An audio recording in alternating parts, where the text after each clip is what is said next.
Her mum keeps ringing me to remind me of things, you know. Do you remember when she... I know why she's doing it, but...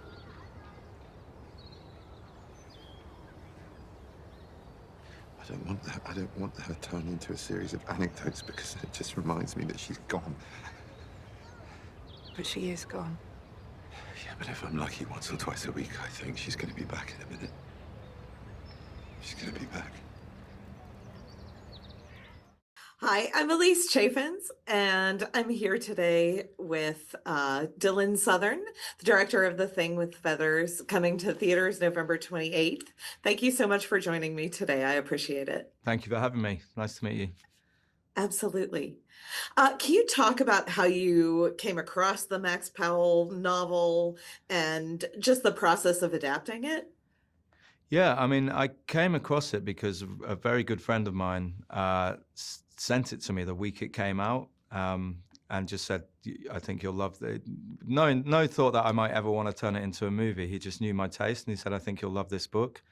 And I read it in one sitting, and I more than loved it. It really, really moved me. I'd never read a book that covered the subjects of grief in quite the way that Max's writing did. You know, it was incredibly moving, but it wasn't sentimental. It had these moments of very British dark humor. You know, there's some passages that are incredibly violent, and it just seemed to present grief in a way that made sense to me, having kind of been through some bereavements when I was a teenager and never quite dealt with them properly. I read this book that seemed to give me a language to explain some of the things that I'd never kind of processed or dealt with.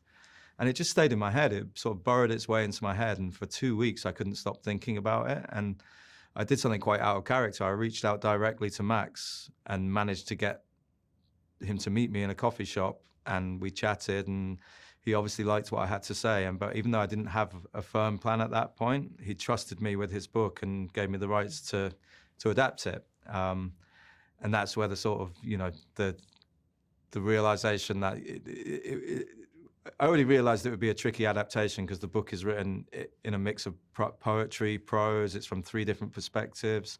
Sometimes it's in different tenses. Sometimes you feel like the boys are adults looking back at their childhoods. Sometimes you're directly in the moment. So from a sort of literary point of view, it was a hard book to adapt, but there was something at its core that was a truth about grief that I knew I could extrapolate on. And there was also this visual element to it. You know, there's visuals in the book, and it inspired visuals in my own head that meant it just took on its own life. It was always a difficult thing to persuade other people to get on board with because, you know, 1, it's a film about grief, which is a tricky subject. 2, you know, it features a character who may or may not exist in the form of this crow character that begins to kind of stalk the family in their home.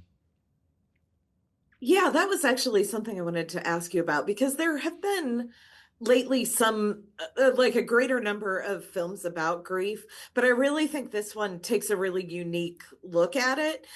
Can you just talk about what you think kind of makes this film stand out from other films about grief? Well, for me, it's that it's, you know, I don't think it could be accused of being subtle, and I don't think grief is subtle. And I think I wanted to make a film that was visceral, and that if you give into the film and you go with it and you feel what the characters are feeling, then it, you know, if you've been through something like that, it's really, really cathartic. And if you haven't, hopefully it's illuminating, you know, because all of us are going to go through that at some point, and it's different for everybody. But what we wanted to do with this film was to create something that was an experience, and that was really quite bold in the way that it told the story, but sensitive as well, you know. And for me, the shifting perspectives was something that I was really interested in, because you spend the first half of the movie really sinking to the depths with Dad, and then in the middle you pivot to see the same period of time for the boys. And that contrast was the important thing to me, because kids are so resilient and they deal with, you know, hard things through imagination, and I think we can learn from children. And I think that's what Crow's job is in the film, is to point Dad in this direction and say, you know, he's carrying his grief in an unhealthy way, but by looking at the boys and their flights of imagination and you know, their resilience, that's the healthy way to deal with it. Yeah. Kind of switching gears a little bit. You talked about this imaginary, maybe real character of the crow.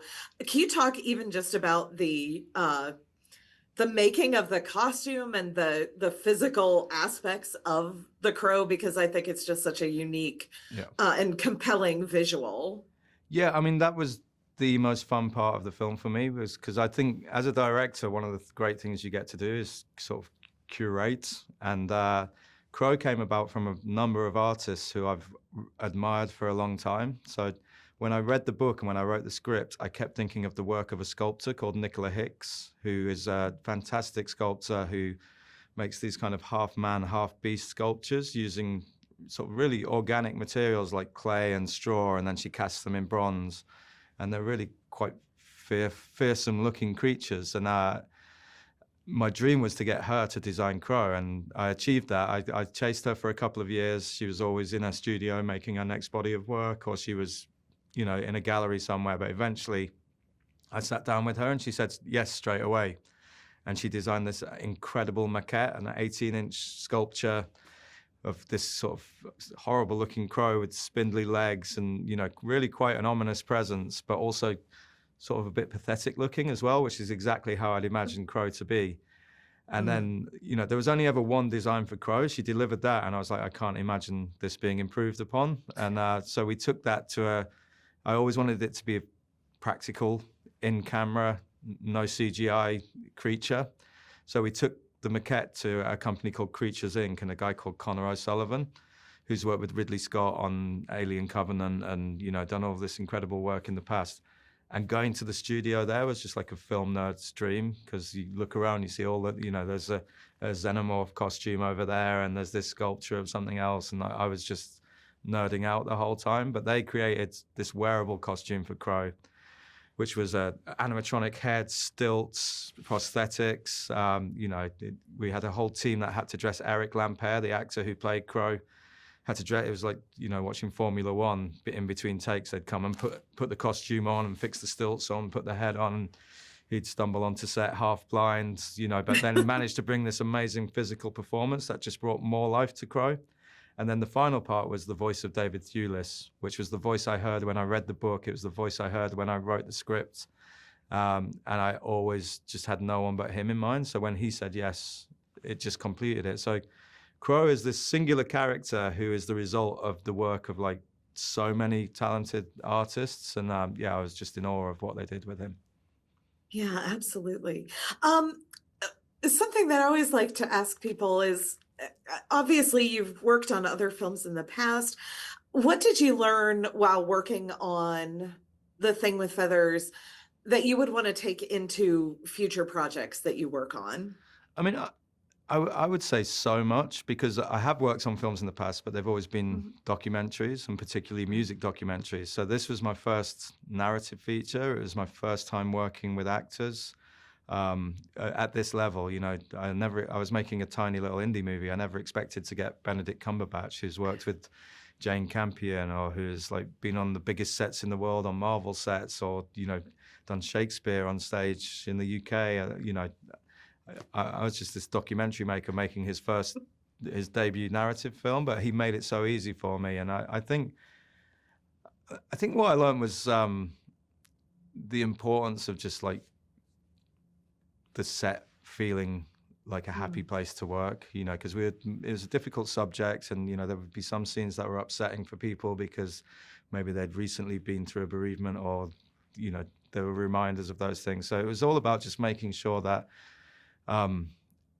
everybody's well-being was thought about. And I loved that about this set. The boys being on set was amazing. If I could, I would always have Richard and Henry on every set with me, because they just made me laugh so much, and they were the most amazing kids. Tough to work with, but because they'd never acted. But Wow. I don't know. It's a difficult question to answer, because I think I learned more stuff than I could tell you in one answer. It was a really incredible it was a baptism of fire, because they say don't work with children or animals. On my very first film, I did children, animals, animatronics, everything. I got it all done in one. So I think I learned that next time I'll try and make my life a bit easier. Yes. Excellent. Yeah. Well, thank you again so much for your time today. I really appreciate it. And you. yeah, best of luck with the film. Thank you. Lovely to meet you. Absolutely.